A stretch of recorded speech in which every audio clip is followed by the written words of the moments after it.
Alhamdulillahilladzi wahabana ni'aman mutanawwi'ah masalan ni'matal hayah wa ni'matal aqidatas sahihah. Allahumma salli wa sallim wa barik ala sayyidina Muhammadin ibni Abdillah wa ala alihi wa ashabihi wa mawalah wala haula wala quwwata illa billah. Subhanaka la ilma lana illa ma 'allamtana innaka antal alimul hakim. Rabbi yassir wa la tu'assir, ya Rabbi tammim bi khair. Yang saya ta'zimi, yang saya muliakan, kedua orang tua saya yang hadir pada hari ini. Kemudian yang kita muliakan, yang kita ta'zimi, Al-Mukarram Syekhuna wa Ustaduna wa Murabbina Al-Syekh Abuya Darmis Mu'ar hafizahullahu ta'ala wa mata'ahu bihsihati wassalamah. Amin. Yang saya hormati para asatiz wal asatizah, para pimpinan pondok, hadir juga Buya Rizwandi.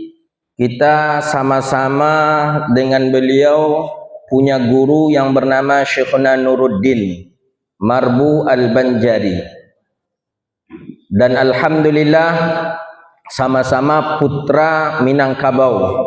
Jadi putra Minangkabau ada beberapa orang yang mengaji dengan Syekhuna Nuruddin, dan yang mulazamah itulah Ustadz Rizwandi, pimpinan pondok pesantren Darul Hijrah Karangputih.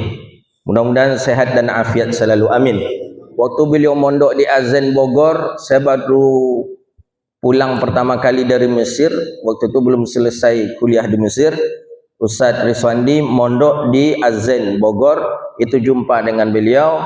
Ya, sama-sama santri lah, seperti antum juga yang hari ini juga sebagai santri. Mudah-mudahan Allah sehatkan dan afiatkan santri-santri semuanya dan menjadi ulama amilin insyaallah, amin ya rabbal alamin. Bapak Ibu wali santri, hadirin seluruhnya yang dirahmati Allah Subhanahu wa taala. Malam ini malam memperingati kelahiran pondok dan Maulid Nabi. Kalau pondok lahirnya alhamdulillah sudah dijelaskan oleh guru kita tadi, oleh Buya, dan alhamdulillah 3 kali adanya Darul Ulum, ketiga-tiganya saya pernah menginjakkan kaki, dan alhamdulillah yang pertama pernah nginap beberapa malam, yang kedua tak pernah nginap tapi pernah mengisi, dan alhamdulillah yang ketiga ini pula lah mengisi hari ini insyaallah. Kita yakin Darul Ulum banyak menghasilkan para ulama, menghasilkan orang-orang hebat, dan tentu ini dididik daripada orang yang hebat juga, itulah Buya kita. Sebelum ambo sampai ke Padang karena mengisi di Darul Ulum, ambo berziarah ke tempat Buya kita mengaji. Di mana? Di Jaho. Ziarah di Jaho, berziarah ke makam, ya tentu Ingik Jaho. Kemudian di samping makam beliau ada Buya Dalil, Datuk Maninjun. Itu adalah tumpuannya para ulama-ulama yang ada di Minangkabau. Hampir dahulunya seperti ulama-ulama di Aceh itu tamatan dan keluar dari muridnya Syekh Mudawali Labuhan Aji Aceh Selatan. Di Sumatera Barat hampir dahulunya ulama itu keluaran Jaho. Boleh dicek nanti satu persatu. Pasti kalaupun dia tak lama, mungkin sebentar, tapi pasti mengaji di Jaho.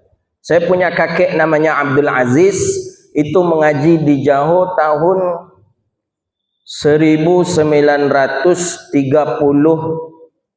1935, karena tertulis di dalam i'anah itu seperti itu. Nenek saya Hajah Zuhrina juga mengaji di Johor. Nah, buya kita mengaji di Johor. Seperti itulah ya dahulunya. Maka oleh karena itu suatu hal yang wajib bagi kita orang Ranah Minang, apalagi santri-santri, untuk menghidupkan dan mengenalkan pondok pesantren Johor kepada orang-orang hari ini, apalagi di Sumatera Barat. Bapak Ibu yang dirahmati Allah, itu pesantren. Alhamdulillah, buya kita banyak mendidik santri itu keluar pun membuat pesantren. Alhamdulillah, kita juga di Riau baru merintis pesantren yang baru usia 2 tahun di Rimbo Panjang. Kalau ada Bapak Ibu pergi ke Pekanbaru, mungkin bisa singgah di Rimbo Panjang. Sebelah kanan sebelum Pekanbaru ada tertulis Madrasah Tarbiyah Islamiyah Darul Hadis Al-Aidarusiyah. Nah, disitulah tempat kita dengan para santri untuk mengajarkan dan mengamalkan ilmu syariat, fikihnya mazhabnya Syafi'i, akidahnya Abi Hasan Asy'ari, dan tasawufnya Imam Al-Ghazali, tariqatnya Naqsyabandi. Bapak Ibu yang dirahmati Allah, kita malam ini maulid. Tadi sudah dibaca Barzanji. Maulid Nabi diperingati oleh orang-orang hampir di seluruh dunia. Bukan kita saja yang memperingati maulid Nabi, tapi dunia. Bahkan bangga kita maulid Nabi diperingati oleh negara. Bukan Indonesia saja, tapi hampir seluruh negara-negara Muslim itu kalendernya, almanaknya itu merah pas maulid Nabi. Kenapa? Falyafrahu, dalam ayat sudah dikatakan bahwa kita dianjurkan untuk bergembira dengan adanya Nabi Muhammad sallallahu alaihi wasallam. Maulid Nabi perlu kita peringati karena banyak orang yang tidak ada akhlak dan adab kepada Nabi. Kini banyak orang berbicara tentang sunnah, seakan-akan mereka saja yang sunnah. Selain daripada mereka dianggap pelaku bid'ah, tapi pada hakikatnya mereka yang membunuh sunnah Nabi Muhammad sallallahu alaihi wasallam. Makanya sampaikan kepada orang-orang yang ada di luar, jangan takicuh di nantarang. Kami pengamal sunnah, kami yang melakukan sunnah, tapi boleh cek satu persatu sunnah Nabi, justru mereka yang paling banyak menguburnya. Yang membunuh sunnah Nabi itu mereka yang paling banyak. Boleh wak hitung cek-cek. Kunut subuh hukumnya apa? Sunnah. Menurut mereka bid'ah. Bismillah jahar hukumnya sunnah. Menurut mereka bid'ah. Doa bersama setelah salat hukumnya sunnah. Hadisnya jelas dalam Sahih Bukhari riwayat Sayyidina Abdullah bin Abbas. Menurut mereka bid'ah. Apa lagi? Zikir jahar setelah selesai salat hukumnya sunnah. Menurut mereka bid'ah. Azan 2 kali Jumat hukumnya sunnah. Menurut mereka bid'ah. Talqin mayat di atas kubur hukumnya sunnah. Riwayat Sayyidina Utsman bin Maz'un. Menurut mereka bid'ah. Banyak perkara-perkara sunnahnya Rasulullah mereka katakan itu bid'ah. Jadi siapa sebenarnya yang membunuh dan menguburkan sunnah Rasulullah?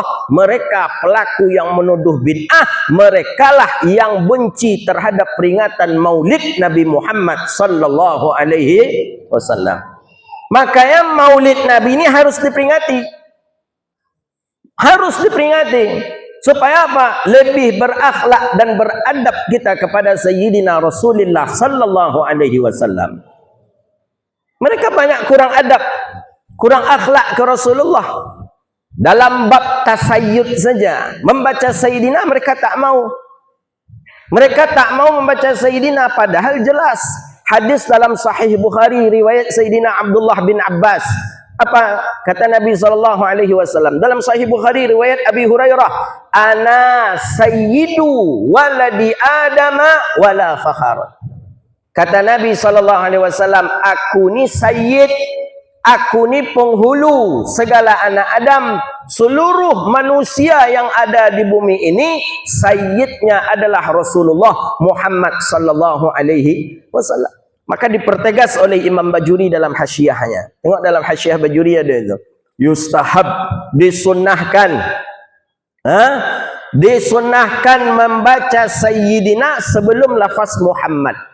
Bahkan ditambah oleh Syekhuna Ali Jum'ah hafizahullah, walau fi salati au ghairiha, baik di dalam salat atau di luar salat, sebelum menyebut nama Nabi Muhammad dianjurkan mengucapkan Sayyidina. Maka kalau di Mesir, sebagian Mesir Saidi itu banyak para sufi di sana, itu kalau azan tu qamat itu sebelum menyebut nama Nabi Muhammad mereka membaca Sayyidina. Ashhadu anna Muhammadar Rasulullah. Itu di kita. Kalau di mereka enggak. Ashhadu anna sayyidana Muhammadar Rasulullah. Begitulah ya dianjurkan oleh Imam Bajuri, dikatakan oleh beliau al-adabu muqaddamun alal ittiba'. Adab lebih didahulukan daripada mengikut baginda Rasulullah sallallahu alaihi wasallam. Kenapa Nabi Muhammad mesti kita muliakan? Kebanyakan yang memuliakan Rasulullah kaum sufi, orang-orang yang ahli dalam ibadah. Tapi kita ni dituduh mereka Syiah.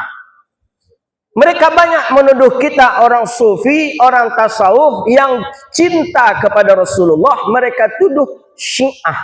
Padahal kita bukan Syiah, Pak. Syiah itu lawan kita. Kita bukan Syiah. Syiah banyak, ada Zaidiyah, ada Imamiyah, ada Aliyah, ada Ismailiyah, ada Ithna Asyar. Banyak Syiah. Kita tidak sama dengan Syiah. Terus kenapa Nabi kita muliakan? Allah yang menyuruh dalam Al-Quran. Allah Ta'ala menyuruh dalam Quran, wa rafa'na laka dzikrak. Allah menyuruh dalam Al-Quran, inna Allah wa malaikatahu yusalluna ala nabi ya ayyuhalladzina amanu sallu alaihi wa sallimu taslima. Mengapa Nabi harus dimuliakan? Allah menyuruh. Kemudian memang Nabi itu orang yang mulia. Di mana mulianya Nabi? Sama saya Nabi itu jawabnya kecilnya lah tu, kecil orang lain di sebarang tu ah. Sama Muhammad tu jawab, alamak ni menyebut Muhammad. Nak pakai Zaidina, nak pakai Nabi, nak balik seketik je dah Muhammad. Kata Muhammad nan magolah. Sama Muhammad tu jawabnya kecilnya. Muhammad makan, awak makan. Muhammad sakit, awak sakit. Muhammad menikah, awak menikah. Muhammad punya anak, awak punya anak. Muhammad tu sama jawabnya kecilnya. Tak ada mulia dah nang kecil inyo. Tu kawanan di sebarang tu. Muhammad nan Muhammad nan sama jawab. Muhammad nan mangalelado di pasar tu yo sama jawab. Kalau Muhammadur Rasulullah, tu jauh lebih mulia. Dari sisi nama saja, nama Allah Ta'ala yang meletakkan nama Nabi Muhammad di samping nama Allah. Bukan di samping zatnya Allah, di samping namanya Allah. La ilaha illallah. Sudah tu apa? Muhammadur Rasulullah. Ashhadu an la ilaha illallah. Sudah tu? Ashhadu anna Muhammadar Rasulullah. Ada dulu aliran namanya Ahmadiyah, sempat masuk ke Padang dulu. Sempat tu dibakar di masyarakat dulu. Kini tak tahu entah ada entah indak le Ahmadiyah. Nama nabinya Mirza Ghulam Ahmad. Kenapa dia disebut aliran sesat? Karena Ahmadiyah merubah lafaz Nabi Muhammad. Jadi syahadat mereka, asyhadu an la ilaha illallah wa anna Mirza Ghulam Ahmad Rasulullah. Sesat, jelas sesat mereka. Makanya mulia Nabi Muhammad. Dari sisi nama, Allah yang meletakkan nama Nabi Muhammad di samping nama Allah. Tidak sah beriman seseorang itu kalau tidak beriman kepada Nabi Muhammad sallallahu alaihi wasallam. Kemudian apa lagi Nabi Muhammad tu mulia?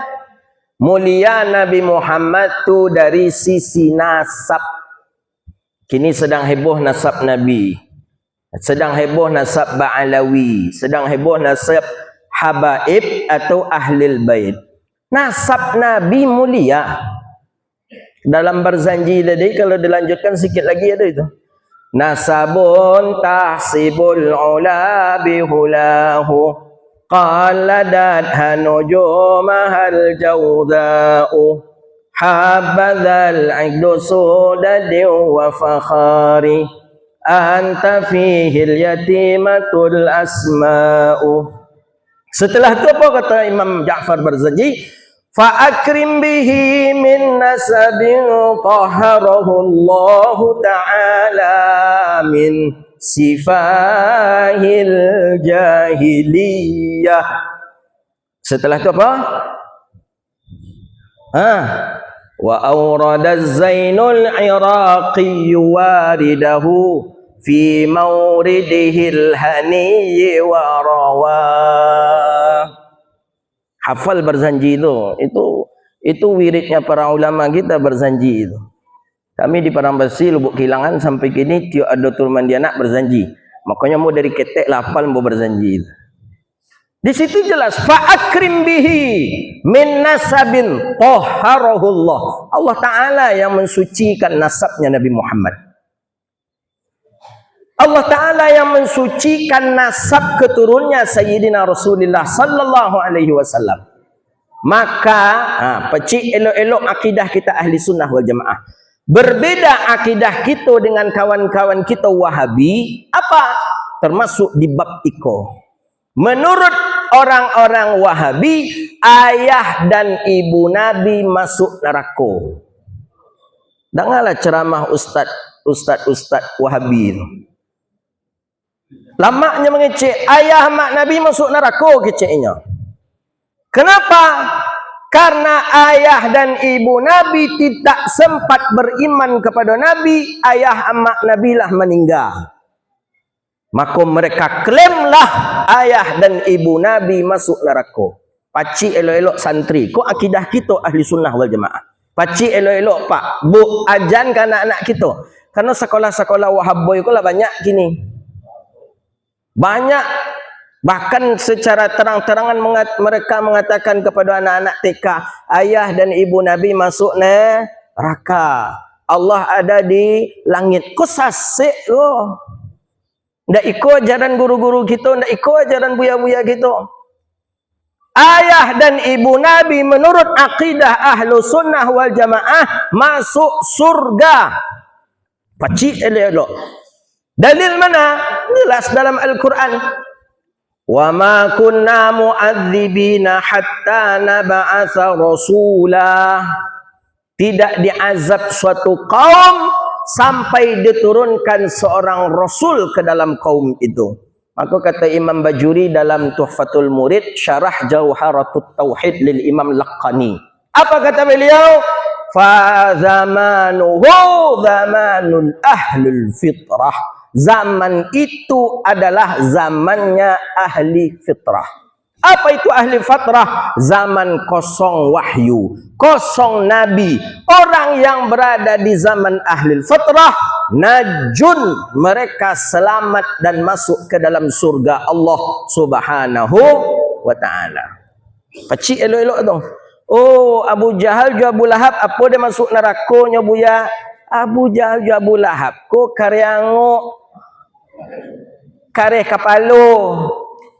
Nabi lah diangkat menjadi rasul, inyo indak jo percaya baru dah.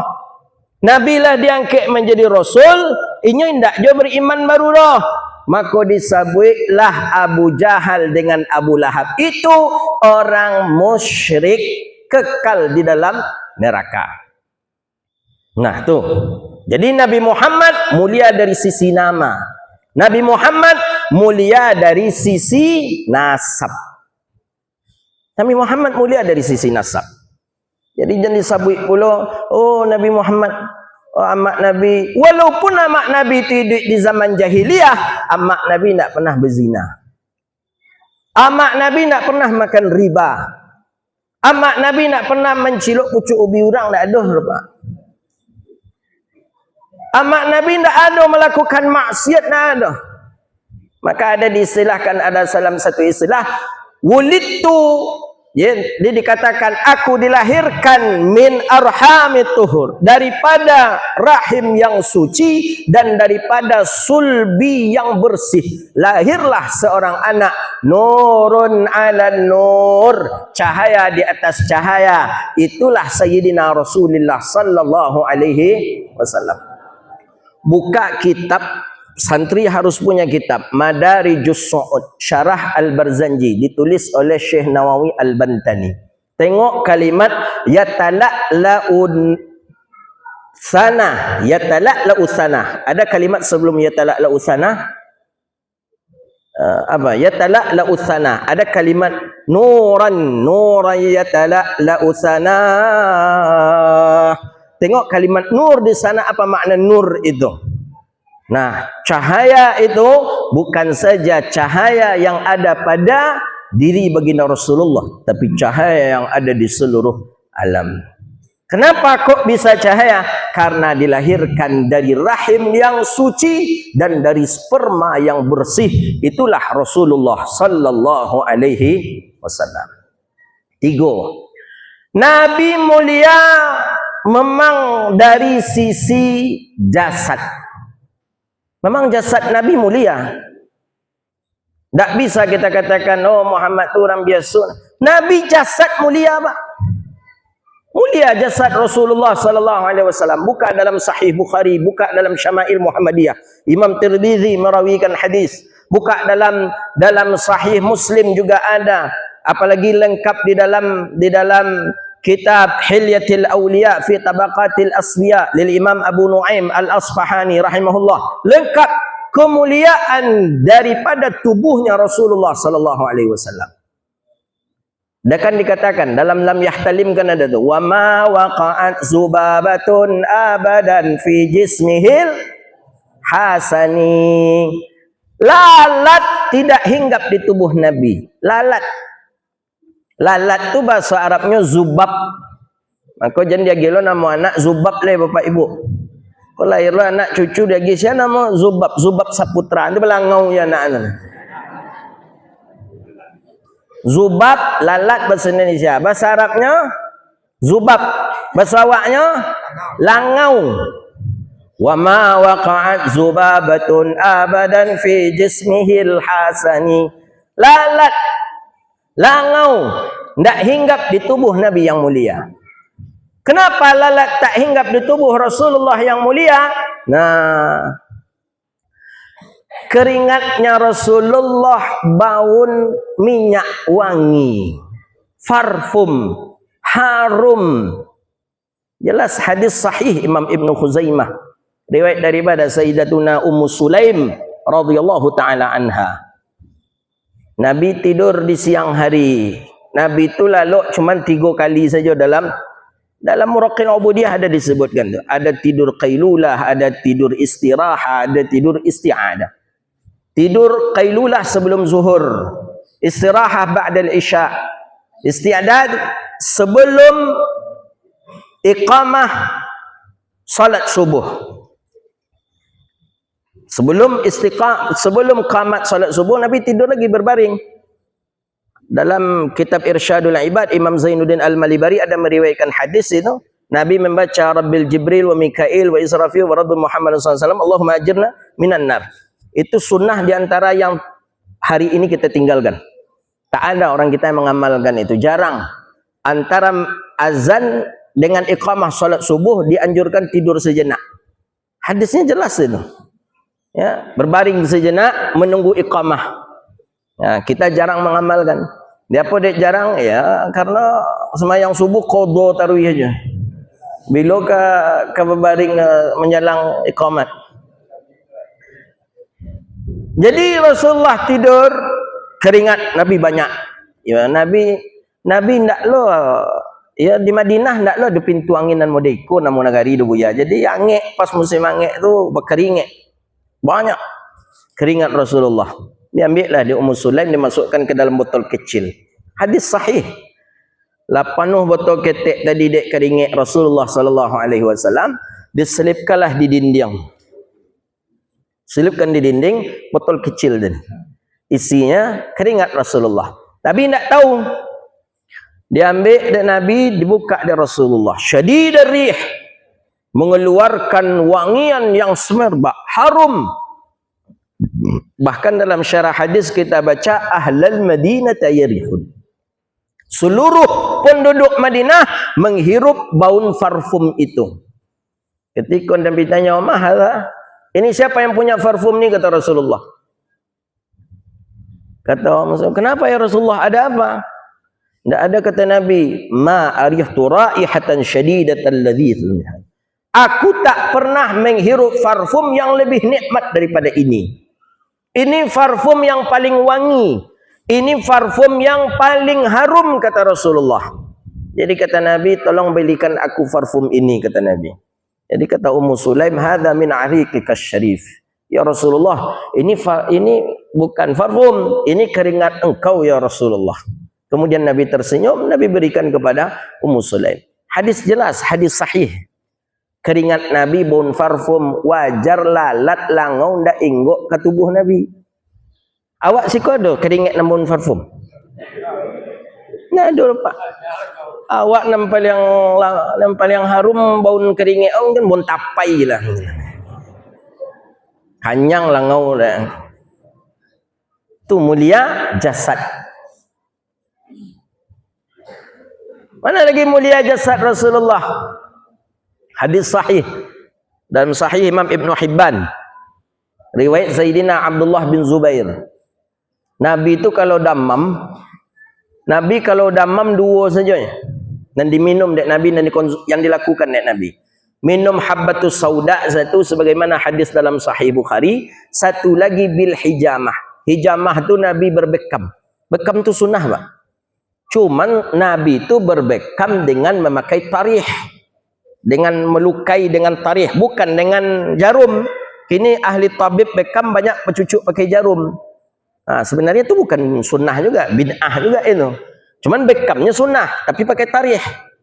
Nah, kalau ingin bagusnya pakai tarih itulah. Berbekam Rasulullah. Nabi agak kurang sehat. Nabi kumpulkanlah darah baginda Rasulullah ke dalam satu gelas. Nah, payahlah mencontohnya galih, hendak lu aduh dah. Awak anggap salah handphone ku galih. Dimasuklah ke dalam galih tadi darah. Dibekam, masuk ke dalam galih tadi.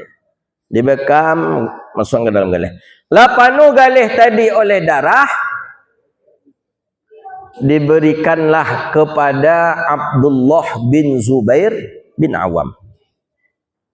Diagianlah ke Abdullah bin Zubair bin Awam. Apa kata Nabi? Antarmiha.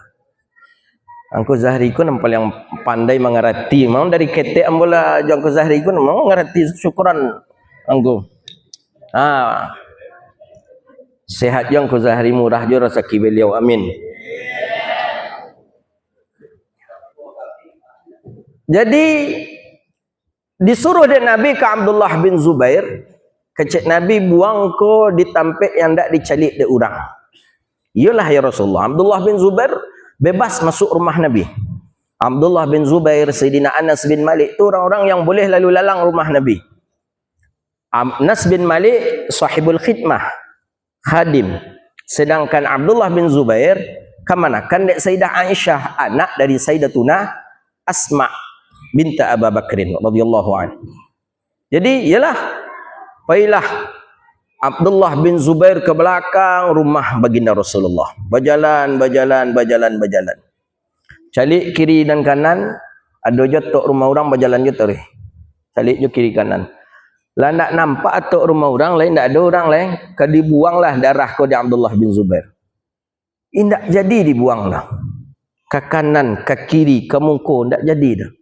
Jadi, ke dibuang tak jadi. Tengok kecek Nabi buang di tampek nandak dicalik dah orang. Tak bisa dah. Di mana tampek nandak dicalik dah orang? Buang ke kanan nampak je dah orang. Buang ke kiri nampak je dah orang. Buang ke muka nampak je dah orang. Orang inyo, beliau kan orang. Jadi bakal tak ada lagi. Dipicang mata di Abdullah bin Zubair, diminumlah darah Rasulullah. Diminumlah sampai habis kalau nak habis. Sampai habislah darah Nabi, dibawalah galih tadi menghadap Rasulullah. Rasulullah, kecik Nabi antar miha, engkau buang? Ya Rasulullah. Di mana? Di tempat yang engkau suruh ya Rasulullah. Kamu suruh di mana kecik Nabi? Fi makanin la yarahun nas. Di tampek nanda calik dari manusia. Jadi Nabi pun heran. Di mana tampek kecik Rasulullah? Di mana tempat yang tak dilihat oleh manusia? Kecik Sayyidina Abdullah bin Zubair, syarabtu ya Rasulullah. Aku minum ya Rasulullah. Kemudian apa kecik Nabi? Ini banyak riwayat ini. Salah satu di antara riwayatnya, kata Nabi, man khalata damuhu ala dami dakhalal jannah ma'i. Siapa yang bercampur darahnya dengan darahku, masuk surga ia denganku. Bayangkan mulianya darah Rasulullah menyebabkan orang yang meminumnya masuk ke dalam surganya Allah Subhanahu wa taala. Ikut Nabi bisa kau nyoba awak darahnya, coba darah buaya. Entah darah buaya tak uyahnya, minum darah buaya tak nak mampu elok sudah tu. Sama awak je Nabi. Nabi itu orang mulia. Kau perlu peringatan Maulid Nabi. Kalau enggak, banyak awak yang menganggap sepele Sayyidina Rasulullah. Itu baru dari sisi tubuh. Belum lagi dari sisi sesuatu yang dipegang oleh Nabi. Syai'ul barakah. Segala sesuatu yang pernah dipegang oleh Nabi, itu penuh dengan keberkahan. Saking penuh berkahnya, sahabat, ada Sayyidina Khalid bin Walid pernah, ada Sayyidina Ali bin Abi Thalib pernah. Sahabat enggan untuk memotong rambutnya. Dibiarkan rambutnya panjang, terus sampai terjuntai ke lantai. Tak mau dipotong. Ketika ditanya kenapa aku tak mau dipotong, dipotong saja. Ndak, rambut aku ini pernah dipegang oleh Rasulullah sallallahu alaihi wasallam. Nah, bayangkan kemuliaannya Rasulullah. Bahkan bukan itu saja, ma haulahu, segala sesuatu yang ada di sekitar Rasulullah ikut bergembira dengan adanya Rasulullah. Hadis sahih, pohon kurma. Pohon kurma dulu di Madinah Nabi khutbah, alun ada orang pandai membuat mimbar lah. Jadi Nabi setiap berkhutbah, Nabi menyandar. Kadang Nabi pacik pohon kurma. Hadis sahih tu. Nabi pegang pohon kurma. Nabi menyandar ke pohon kurma. Suatu ketika ada tukang nan lah gak pandai nyobianlah mimbar untuk Rasulullah. Mimbar nyobian benda janjang saja. Sehingga Nabi indah ada Nabi memacik pohon kurma tadi lah. Tak ada Nabi melihat pohon kurma tadi lah. Nabi langsung khatib dengan menaiki mimbar tadi. Onde ya Allah ya Arhamar Rahimin. Menangis pohon kurma sekuat-kuatnya. Bahkan dalam syarahan hadis itu disebut ka'annahal iblil murdi'. Seakan-akan seperti onta yang menjerit-jerit akan melahirkan. Dan bahkan bergerak. Pohon kurma menangis mengeluarkan suara, bergerak pulaunya lah. Teranga Abu Bakar saf yang terdepan. Teranga oleh sahabat yang hadir ketika itu. Makanya karena ini hadis ni sahih, karena banyak periwayat jalurnya. Ketika itu Nabi tengok, tambah kuat, tambah kuat, tambah kuat. Nabi datangi, turun Rasulullah, Nabi datangi pohon kurma. Nabi tanya, bayangkan, pohon kurma pun rindu dengan Rasulullah. Sehingga berdialoglah dengan Nabi apa kesalahan dan tidak namanya Nabi memacik dan apa. Ujungnya hadis apa? Anta syajarun fil jannah. Engkau adalah pohon yang ada di surga. Barulah niang dia mantuk si pohon kurma tadi. Karena segala sesuatu yang ada di dekat Rasulullah ikut gembira. Senang. Serigala. Hadis dalam Imam Tabrani dengan di dalam Syu'bal Iman, Imam Baihaqi. Serigala nya tangkoklah dia orang Arab Badui, kambing, rusa ditangkok dia orang Arab Badui Madinah. Rusa tadi kau baru melahirkan anaknya 2 ekor. Inyo keluar untuk pergi mencari makan supaya dia berisi susunya. Rusa tadi.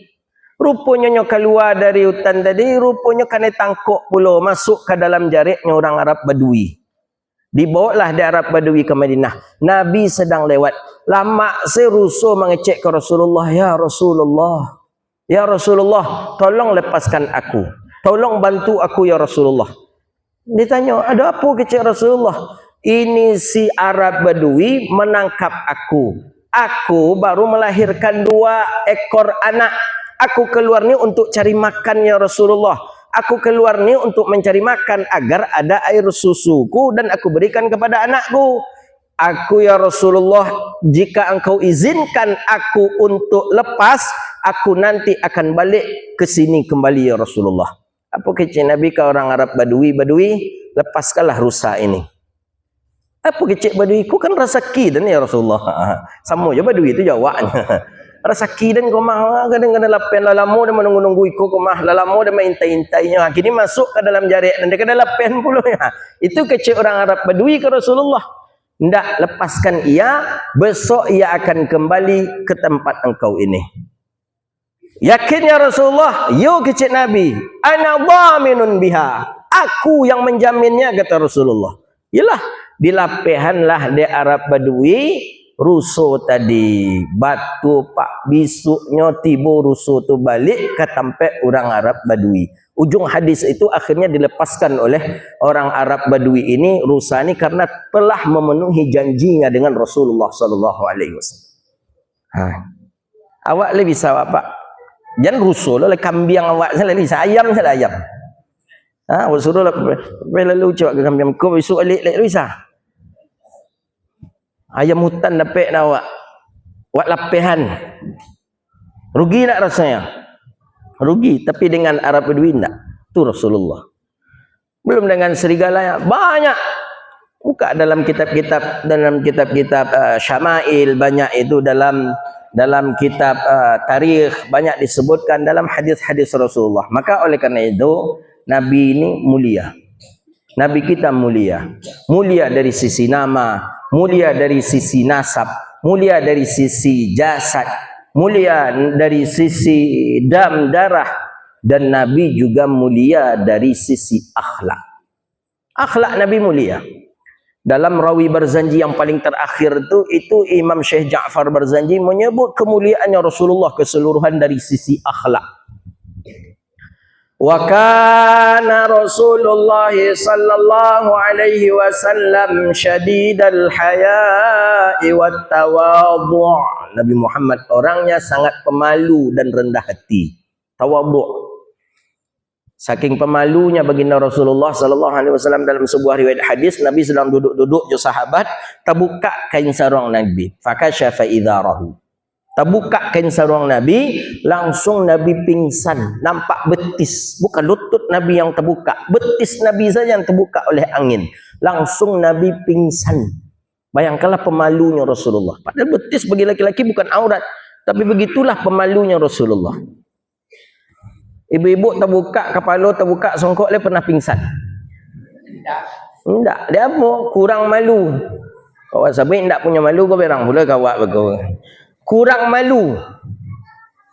Nabi betis saja pingsan. Tawadhu'. Oh, Nabi rendah hati. Masya Allah, rendah hati Rasulullah sallallahu alaihi wasallam. Saking rendah hati Nabi apa? Yaksifu na'lahu wa yarqa'u thawbahu wa yahlubu syatahu fi khidmati ahlihi bi sirati sariyah. Nabi Muhammad orangnya ya, Nabi kadang menjahit pakaiannya, Nabi membuat sendalnya, Nabi berkhidmat untuk keluarganya. Sifat tawadhu' Nabi lagi dijelaskan oleh Syekh Ja'far lagi, wa yuhibbul fuqara wal masakin wa yajlisu ma'ahum wa ya'udu maradahum wa yushayyi'u janaizahum wa la yahkiru faqiran adqa'ahu wa ashwah. Nabi itu mencintai orang fakir miskin. Wa yajlisu ma'ahum, Nabi duduk bersama mereka. Nabi duduk je orang fakir miskin, Pak. Di situ fakir, di situ miskin, di situ orang anak yatim dan lain sebagainya. Makan satu nampan dengan Rasulullah. Nampan Nabi, Nabi makan pakai nampan, Pak. Nampan Nabi itu gadang. Ya, tahu berapa isi nampan Rasulullah? Dalam Syama'il Muhammadiyah Imam Tirmizi katakan, berapa? Tis'ana farin, 9 orang.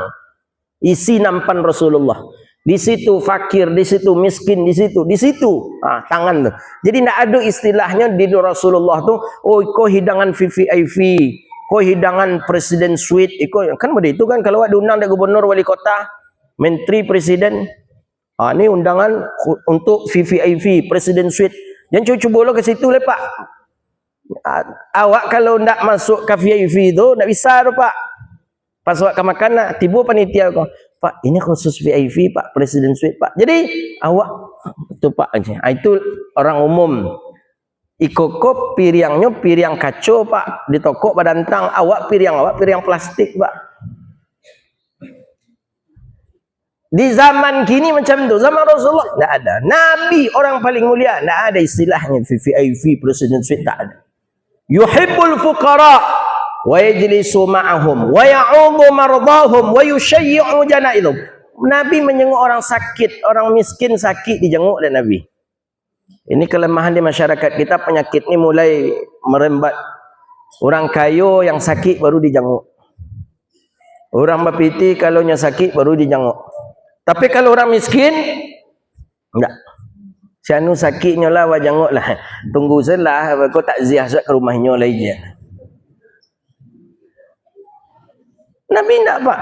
Orang fakir, miskin, wa yushayyi'u janaizahum, dan begitu juga Nabi menyelenggarakan jenazahnya orang fakir miskin. Begitulah mulianya akhlak Rasulullah sallallahu alaihi wasallam. Maka layaklah Nabi sallallahu alaihi wasallam liutammima makarimal akhlak.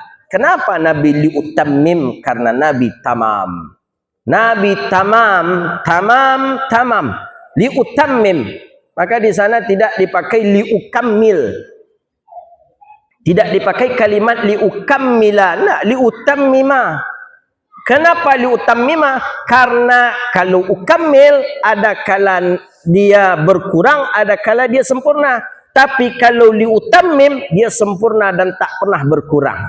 Begitulah daripada dirinya Rasulullah sallallahu alaihi wasallam. Nabi tak pernah cacat dalam akhlak. Maka liutammima makarimal akhlak. Nabi menyempurnakan akhlak orang karena akhlak Rasulullah sudah sempurna. Nah, maka oleh karena itu Bapak Ibu yang dirahmati Allah Subhanahu wa taala, kita alhamdulillah berada menjadi umat Nabi Muhammad sallallahu alaihi wasallam. Kita selalu dan senantiasa menghidupkan sunnah Rasulullah, berpegang teguh dengan sunnah Rasulullah, dan satu harapan kita di antara orang yang berhak nanti minum telaga Kautsarnya Rasulullah sallallahu alaihi wasallam. Mudah-mudahan berkat baginda Rasulullah, berkat masyaikh kita, berkat para ulama amilin, mudah-mudahan Allah ampuni segala dosa kita, Allah terima segala amal ibadah kita, Allah jauhkan kita dari bala dan wabah, Allah tunaikan segala hajat kita. Pondok pesantren Darul Ulum menjadi pondok pesantren yang besar, ramai santrinya, menjadi ulama, menjadi para amilin, dan mudah-mudahan guru-gurunya Allah sehatkan, Allah afiatkan, dan begitu juga dengan orang tuanya, mudah-mudahan Allah murahkan rezekinya, rezeki yang melimpah ruah sehingga mudah memberikan makanan yang halal, nafkah yang halal untuk keluarga dan begitu juga untuk anak-anaknya. Dan mudah-mudahan kita Allah istiqamahkan dalam iman dan Islam. Aqulu qawli hadza astaghfirullah li wa lakum. Subhanakallahumma wa bihamdika asyhadu an la ilaha illa anta astaghfiruka wa natubu ilaih. Wa sallallahu ala sayyidina wa maulana Muhammadin wa ala alihi wa sahbihi ajmain. Wassalamu alaikum warahmatullahi wabarakatuh.